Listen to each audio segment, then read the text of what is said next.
បងប្រុសដូររបស់រួចរាល់ហើយគេស្មានតែគេអាចលេងល្បិចបានសម្រេចតែការពិតគ្មានរឿងអ្វីកើតឡើងសោះអញ្ចឹងគេនៅតែគិតថាខ្លួនឯងឈ្នះត្រូវហើយចាំពេលលទ្ធផលចេញមកគេចាញ់ហើយថែមទាំងមិនដឹងថាខ្លួនឯងចាញ់ដោយសារអ្វីទៀតលុយមែនចៅហុងជីនលើកនេះគឺឯងយកខ្លួនមកឲ្យគេស៊ីដល់កន្លែងហើយបងប្រុសមើលទួនយីនោះគេមិនដឹងខ្លួនទេចាំមើលសិនទៅ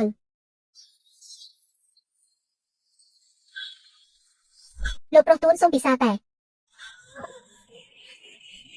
អរគុណបានសម្រេចហើយបងប្រុសមិនអីទេដឹងប្រឡងទៅ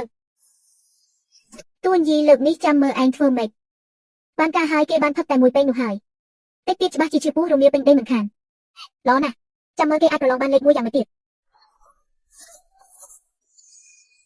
មានរឿងអីហ្នឹងហេតុអីគេមិនអីសោះអញ្ចឹងមែនហើយបងប្រុសហេតុអីគេមិនទាន់ឈឺពោះទៀតឬមួយក៏ដាក់ម្សៅថ្នាំតិចពេកមិនអាចទេខ្ញុំច្បាស់ជាឲ្យគេដាក់ថ្នាំទ្វេដងតាយ៉ាប់ហើយអាបំរើម្នាក់នោះគឺជាមនុស្សរបស់វាំងអានវាងតមកហើយជប់សរសេរប្រមូលវិញ្ញាសាលទ្ធផលប្រឡងលើកនេះទួនយីនិទេសបូកពិន្ទុពេញ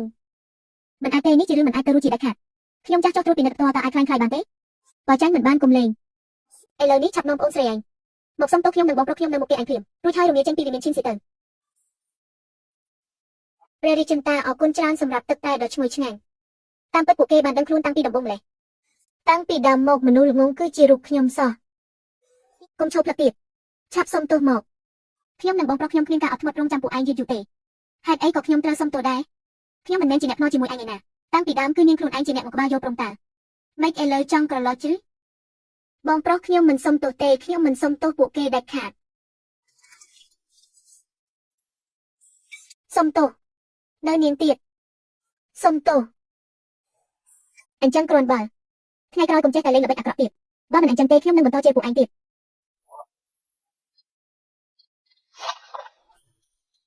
ព្រះអង្គផែនការរបស់ព្រះរាជន្តាបានបរាជ័យទាំងស្រុងហើយខាងវាំងអានបានត្រៀមខ្លួនការពារតាំងពីដំបូងពូជអត់បានការសូម្បីតែក្មេងស្រីអាយុ5ឆ្នាំម្នាក់ក៏ទល់មិនឈ្នះដែរព្រះបតាមកពីពួកគេបានត្រៀមខ្លួនការពារទើបបដូរតែពេញនោះខ្ញុំមិនចង់សុំទោសពួកគេទេឥឡូវនេះទួនយីបានចូលទៅរស់នៅក្នុងវាំងអានបានហើយចៅឡានការពារក្មេងស្រីនោះដូចកែវភ្នែកអញ្ចឹងវាប្រហែលចាំច្បាស់ជាមិនបានផលល្អទេចាំសិនចាំខ្ញុំរកអ្នកក្រៅមកធ្វើជាកូនអុកធ្វើឲ្យពួកគេលេបប្រប់ល្វីងនិយាយមិនចេញលោកប៉ាខ្ញុំនិងបងប្រុសប្រឡងឈ្នះហើយចៅហុងជីននិងចៅឈួយជូបានសុំទោសពួកយើងហើយលោកប៉ាធរពួកយើងឈ្នះហើយបងប្រុសពូកែជាងគេថែមទាំងប្រឡងបានពិន្ទុពេញទៀតក្មេងម្នាក់នេះគិតតែពីបងប្រុសវាភ្លេចប៉ាបង្កើតម្នាក់នេះឡើងស្អាតថឹងអាអ្នកបម្រើដែលដូរទឹកទេនោះគឺខ្ញុំជាអ្នករៀបចំតាចាំខ្ញុំរកលុយបានគ្រប់គ្រាន់ខ្ញុំនឹងទិញជក់សរសេរអក្សរដែលល្អបំផុតឲ្យបងប្រុសលុយរបស់ប៉ាមិនគ្រប់ឲ្យកូនចែកទេអី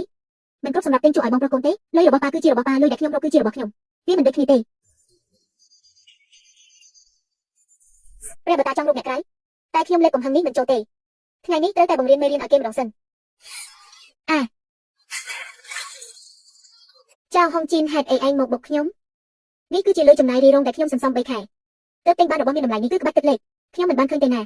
មកពីនាងឯងដើរមិនមើលផ្លូវចៅហុងជីនឯងច្បាស់ជាមានចិត្តណាត្រូវតែសុំទោសហេតុអីខ្ញុំត្រូវសុំទោសត្រឹមតែក្បាច់ទឹកលេខកញ្ចាស់មួយសោះមានតម្លៃប៉ុន្មានទៅចៅហុងជីនរើក្បាច់ទឹកលេខឡើងហើយសុំទោសស៊ីភ្លាមលោកពូអានវាងវាមកពីគ្រាន់តែក្បាច់ទឹកលេខកញ្ចាស់មួយប៉ុណ្ណោះរបស់កូនស្រីពូនៅក្នុងភ្នែកឯងគឺជារបស់កញ្ចាស់អញ្ចឹងឬសុំទោសកុំយំអីថ្ងៃក្រោយប៉ានឹងធ្វើក្បាច់ទឹកលេខនេះសឹកមួយឲ្យកូនល្អជាងមួយនេះ100ដងមានតែលោកប៉ាទេដែលល្អជាងគេព្រះអង្គមនុស្សក្នុងវាំងយើងទើបតែទៅរកថាគេហាងបញ្ចាំនៅប៉ែកខាងលិចទីក្រុងដើម្បីស្វែងរកកូនចៅត្រកូលអភិជនដែលជំពាក់ការពាក់ព័ន្ធអ្វីជាមួយយើងសោះរកកូនចៅត្រកូលអភិជនដែលជំពាក់បំណុលយងវាងចង់ខ្ចីកំបិតសម្រាប់មនុស្សហើយខ្ចីកំបិតសម្រាប់មនុស្សយងវាងចង់លេងគំនិតអាក្រក់អីទៀតហើយលោកប៉ាដឹងតែពីរឿងអាក្រក់ក្បាច់ទឹកលេខនេះរបស់ខ្ញុំប្រហែលជាគ្មានសង្ឃឹមទៀតហើយមិនមែនព្រះអង្គមានបន្ទូលថានឹងទិញឲ្យឯងទេលើកមុនគាត់ថានឹងនាំខ្ញុំទៅដើរលេងពិធីបុណ្យវត្តដែរតាចុះលទ្ធផលយ៉ាងម៉េចព្រះបតានិយាយមិនរក្សាពាក្យសម្ដីតាំងពីពេលណាខ្ញុំនឹងទៅបើកតូបលក់សម្ភារៈសិក្សារកលុយទិញក្បាច់ទឹកលេខនេះឲ្យខ្លួនឯងបានហើយការសន្យាខ្យល់ខ្លះមិនឆ្ងាញ់ទេព្រះបតាមិនបានប្រាប់ថានឹងទិញឲ្យកូនទេទៅឃ្លាំងយកក្រដាស CNG ដែលល្អបំផុតនឹងសៅពណ៌ក្រហមមក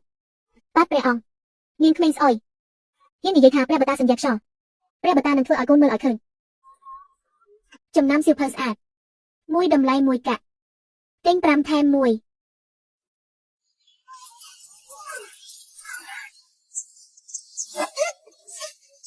ចៅហុងជីន